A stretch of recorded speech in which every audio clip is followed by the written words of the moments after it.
ایک یہودی نے آقا کو دیکھ لیا تھا، ایک یہودی بچے نے آقا کو دیکھ لیا تھا. اسے کیا ملا؟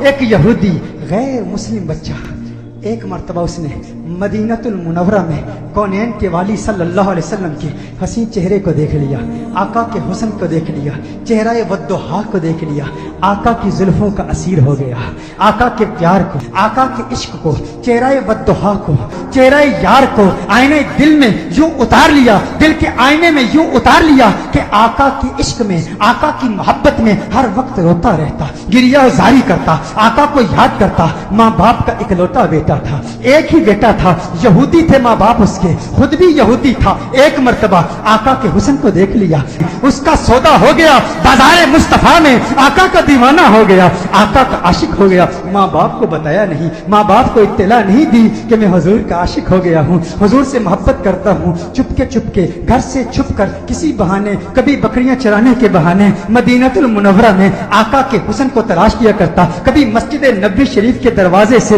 چپ کے آقا کا حسین چہرہ دیکھ لیا کرتا تھا، آقا کے حسن کو دیکھتا، آقا کی عظمتوں کے ترانے الاپتا. ایک وقت گزر گیا، ایک مدت بیت گئی، آقا کا دیدار نہیں ہوا. تمنائے دیدار مصطفیٰ صلی اللہ علیہ وسلم میں بیمار ہو گیا، بیمار عشق مصطفیٰ ہو گیا. اس قدر بیمار ہوا کہ بستر علالت کو اپنا بچھونا بنا لیا. وہ بستر پر آ گیا، ماں باپ پریشان ہیں، حیران ہیں، اسے کیا ہوا، اچانک اسے کیا ہو گیا. بے شمار فزیشنز کو بلایا، اپنے وقت کے معالج حکیموں کو بلایا، اطباء کو بلایا، لیکن کسی کو پتہ نہ چلا اس کا مرض کیا ہے، اس کا مرض کیا ہے. کوئی ظاہری سمپٹمز نظر نہیں آ رہے، زخم نظر نہیں آ رہا، گویا زبان ہاتھ سے کہہ رہا ہے یہ زخم طیبہ ہے، یہ سب کو نہیں ملتا، کوشش نہ کرے کوئی اس زخم کو سینے کی. ماں باپ پریشان، رشتہ دار پریشان، عزیز و اقارب پریشان. اسے کیا ہو گیا، اچانک کیسے بیمار ہو گیا. بیماری شدت پکڑ گئی، اس قدر بیمار ہوا، ایسا بیمار ہوا کہ وہ شام بھی آ گئی جو اس کی زندگی کی آخری شام تھی. اب آواز اس کی بہت کمزور ہو چکی تھی، بہت پست ہو چکی تھی. چاہتا تھا کسی طرح مدینے والے کا دیدار کر لوں. یہودی ہے، ابھی تک ایمان نہیں لایا، آقا کا دیدار کرنا چاہتا ہے.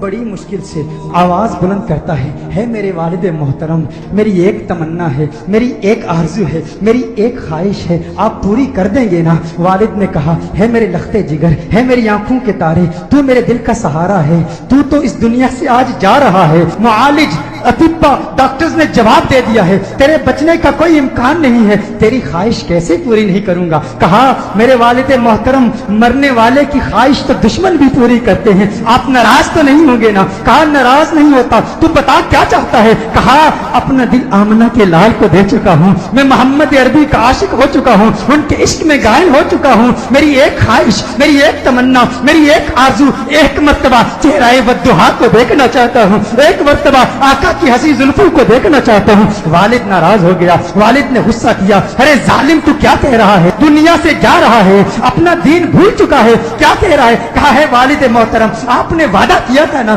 آپ نے کہا تھا میری آخری خواہش پوری کریں گے. والد نے کہا میں نے وعدہ کیا تھا، تو میرا اکلوتا بیٹا ہے، تیری خواہش پوری کروں گا. آقا کی بارگاہ میں پیغام پہنچایا گیا، رسول اللہ صلی اللہ علیہ وسلم کی بارگاہ میں پیغام پہنچایا گیا. ایک یہودی ہے پر ہے آپ کا دیوانہ، آپ کا عاشق ہے. میرے آقا رحمت للعالمین ہیں، وہ ساری کائنات کے لیے رحمت ہیں، فقط مسلمانوں کے لیے رحمت نہیں، وہ ہر مذہب سے تعلق رکھنے والوں کے لیے رحمت ہیں، فقط انسانوں کے لیے رحمت نہیں، وہ تو نباتات کے لیے رحمت ہیں، وہ تو جمادات کے لیے رحمت ہیں، وہ تو شجرات کے لیے رحمت ہیں، وہ تو جنات و ملائکہ اور ساری کائنات کے لیے رحمت ہیں. میرے آقا کا انداز دل برانہ دیکھیے. میرے آقا نے صحابہ سے فرمایا صحابہ اٹھو، ایک یہودی ہے پر مجھ سے پیار کرتا ہے، دنیا سے جا رہا ہے، آؤ اس کے پاس چلتے ہیں. میرے آقا یہودی بچے کے گھر میں چلے جاتے ہیں. وہ یہودی بچہ آقا کا انتظار کرتے کرتے اب اس کی آنکھیں بند ہو چکی تھی. والد اس کے قریب کھڑا تھا. والد نے کہا ہے میرے لختے جگر، ہے میرے بیٹے، آنکھیں کھول، آنکھیں کھول، آنکھیں کھول، دیکھ تیرا پیار آ گیا ہے، دیکھ تیرا محبوب آ گیا ہے. ارے جس کے دیدار میں تو راتوں کو روتا رہتا تھا، آج دیکھ تیرا محبوب آ گیا ہے. اس کی جاتی ہوئی روح گویا اپنے محبوب کا نام سن کے لوٹ آئی. آنکھیں کھولتا ہے، آقا کا چہرہ دیکھتا ہے، آقا سے عرض کرتا ہے، کہتا ہے یا رسول اللہ صلی اللہ علیہ وسلم، آقا آپ کا حسین چہرہ دیکھنے کا خواہش مند تھا، آج دیدار ہو گیا. ایک تمنا، ایک آرزو، یا رسول اللہ میرے پاس کوئی نمازیں نہیں ہیں، میرے پاس کوئی روزے نہیں ہیں، کوئی عبادت نہیں کی، متقی نہیں ہوں، قرآن کا قاری نہیں ہوں، کچھ بھی نہیں ہے، فقط آپ کا پیار ہے. یا رسول اللہ کیا میری نجات کا امکان بھی ہے؟ کیا میری نجات بھی ہو سکتی ہے؟ یا رسول اللہ کیا مجھے بھی مغفرت کا پروانہ مل سکتا ہے؟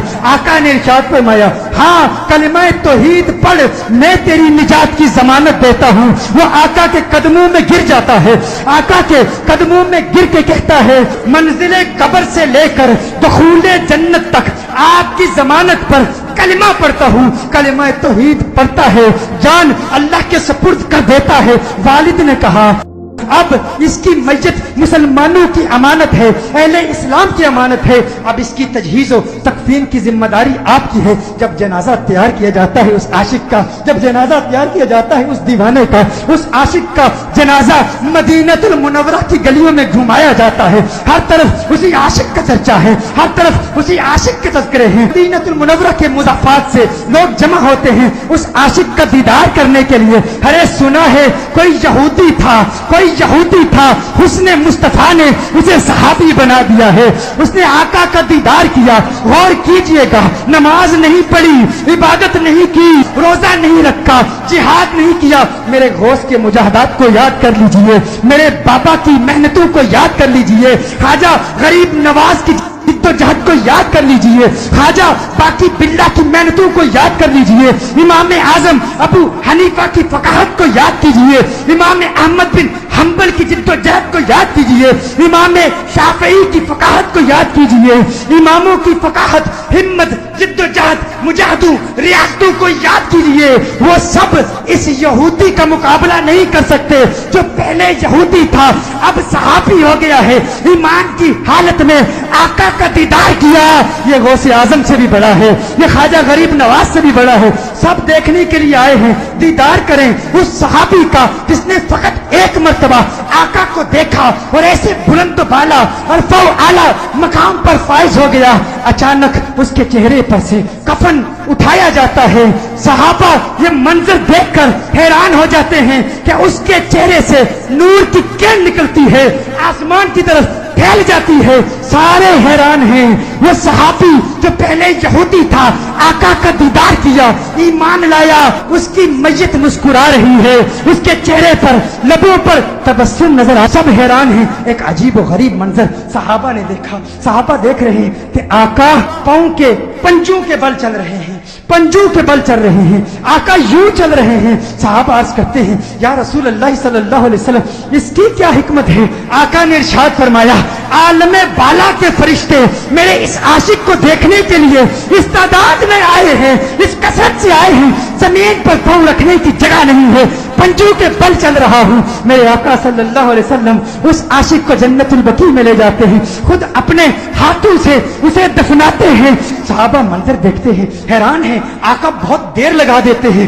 آقا جب اس کی قبر سے باہر آتے ہیں تو آقا کے ماتھے پر پسینہ ہے.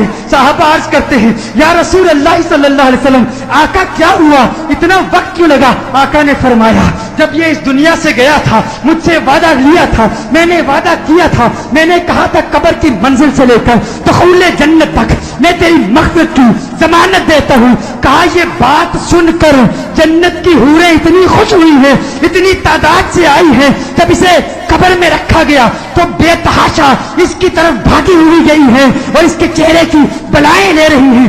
آقا نے ارشاد فرمایا اس لیے دیر ہو گئی اور میرا پسینہ اس کے چہرے پر گرا ہے، میرا پسینہ اس کے چہرے پر گرا ہے. اب قیامت تک اس کا چہرہ مہکتا رہے گا. ارے سلام پیش کرتے ہیں اس دیوانے کی بارگاہ میں جس نے آقا کو دیکھا اور اسے یہ مقام ملا. وہ آج بھی وہ قبر میں کہہ رہا ہوگا یہ ناز یہ انداز ہمارے نہیں ہوتے، جولی میں اگر ٹکڑے تمہارے نہیں ہوتے، بے دام ہی بک جائیے بازار نبی میں، اس شان کے سودے میں خسارے نہیں ہوتے. ملتی نہ اگر بھیک حضور آپ کے در سے، اس ٹھاٹ سے منگتوں کے گزارے نہیں ہوتے. اس ٹھاٹ